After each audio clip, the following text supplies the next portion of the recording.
Jesus का जन्म। एक समय की बात है। नाजरत गांव में मैरी नाम की एक लड़की रहती थी। जल्द ही मैरी का विवाह जोसेफ नाम के एक लड़के से होने वाला था। एक रात मैरी सो रही थी।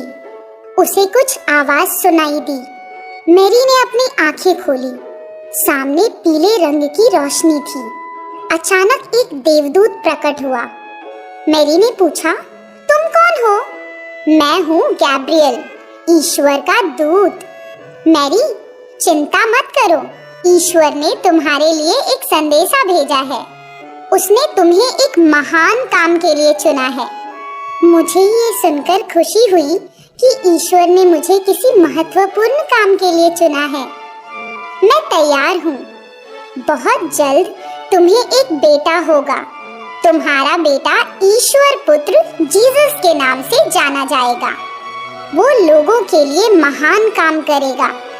बेटा, ये कैसे संभव है? मेरी तो अभी शादी नहीं हुई। मैरी को धक्का लगा, पर वो शांत रही। मुझे सम्मानित करने के लिए आभार। देवदूत लुप्त हो गया। अगले दिन उसने जोसेफ को देवदूत और ईश्वर की योजना के बारे में बताया। दोनों ने तुरंत विवाह कर लिया। मैरी गर्भवती हुई।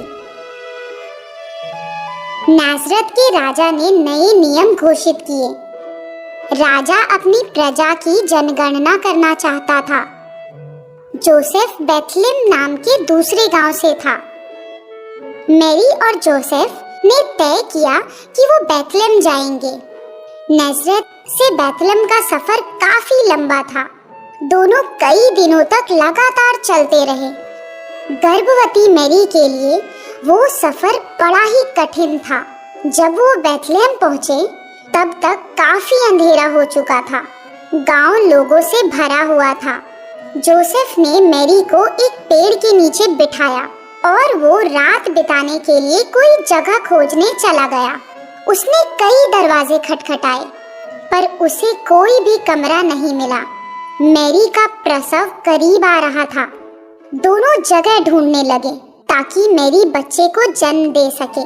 मैरी ने कहा, चिंता मत करो, ईश्वर हमारे साथ हैं। उन्हें एक खाली तबेला दिखा।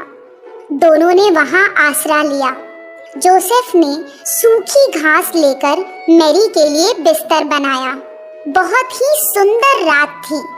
आकाश में तारे चमक रहे थे। जल्द ही मैरी ने सुंदर बालक जीसस को जन्म दिया। मैरी खुश थी। संसार का तारक जीसस धरती पर आ चुका था। जोसेफ ने घास लेकर छोटा सा बिस्तर बनाया। बालक जीसस उस पर आराम से सो रहा था। बेथलेम के पास टीले पर कुछ चरवाहे अपनी भेड़ों के साथ थे। अचानक आकाश में रोशनी चमकी। वो इतनी तीव्र थी कि उन्हें अपनी आंखें बंद कर